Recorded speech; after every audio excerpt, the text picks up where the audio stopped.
Hello, everyone. We welcome you to This Week in Agribusiness. Mr. Pearson, there's a lot of ground to cover over the next hour. There is a lot of things happening in the world of ag. We got to sit down just a few days ago with Jerry Gulke, who has analyzed the grain markets for probably better than 40 years. It's always good to get perspective on things such as the Planting Intentions Report. There was that report that came out this week. Jerry put it in perspective of how much it matters. Well, you know, they've had a tendency to be wrong sometimes, and times change. Weather changes. We all know that our plans would change. I think historically farmers probably have 10 or 15% of the crop. That could swing one way or the other. However, recently with the mega farming now, if you've got a 10 or 12 or 14,000 acre farmer, is he really going to want to switch 10%, 1,500 acres to more corn or than his rotation is? A lot of guys like that 50-50. The equipment is fine. They're set to do it. Another 1,500 acres of corn for a big farmer means he may have to hire somebody, more labor and men, machines, and money to do that. He's content with where he is. So whatever the NAS comes up with, they've been doing a better job than the previous years, and they have said that. You know, I think 3 or 4 years ago, we're going to take a look at our protocol and how we do this, and improve things. Some of the NAS stuff has been in stocks. They've missed the stocks by 400 million bushels. Didn't tell us for 3 years. Price of corn would have been higher.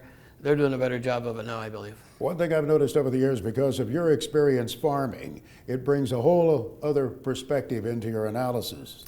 Yeah, I know how they think. I know how I think, and it's not all about, you know, the ratio of corn to soybeans. I've never used that in my life. It just turns out to be that's a pretty good end result. And for people that have never farmed, and sometimes I say have never earned an honest living, but that's a little too much. But they'll look at it and say, from production agriculture, this is how the economic models look.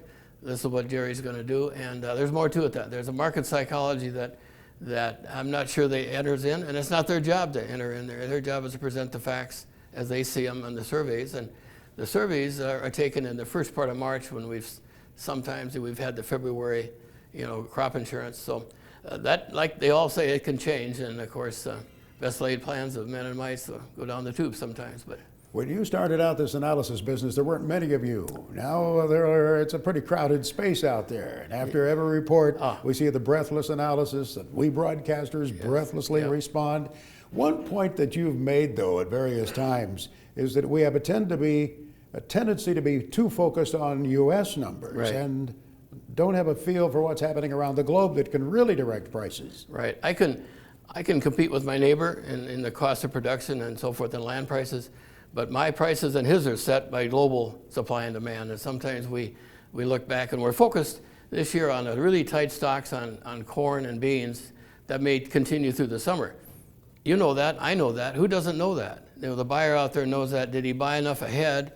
Did China buy stocks for strategic reserves for if we do get into a jam and we do something against China, then they're prepared for that. Their alliances now are more with China, with Brazil, and thus Argentina as well. So things have changed a lot. And I think being a farmer, I really tried to focus on, I don't raise livestock any longer, but our family did in North Dakota, but that's gone now, like many others. You look at what can that gentleman do that's going to buy my grain? Can he use it? Can he make money with it? If he can't make money at it, you know, years ago we said there's nothing you can do with $7 corn.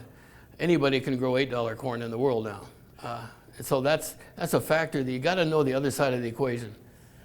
Finally, in this moment remaining of this segment, as you look at South America's growth, its massive size and production, you know, we've been so focused in recent weeks on Argentina, and yet the Brazilians are bringing in big crops, big equipment, great expansion potential, I suppose, even yet. Does that have a chilling effect on your enthusiasm as a U.S. farmer? Well, yes, in a way, because they're a big competitor, but you look at the total supply out there and the total usage. If we can get our economies turned around. That's key, isn't it? Yes, because I'll hear the negative people say, well, we've lost 10% of the world demand. But the world demand got bigger. We're still selling more. So maybe at 37% of a bigger number was better than 47 or 50% of a smaller number. And I look at it one more from my standpoint. What's the cost of a new acre brought into production by our competition? It's not $3, it's not $4.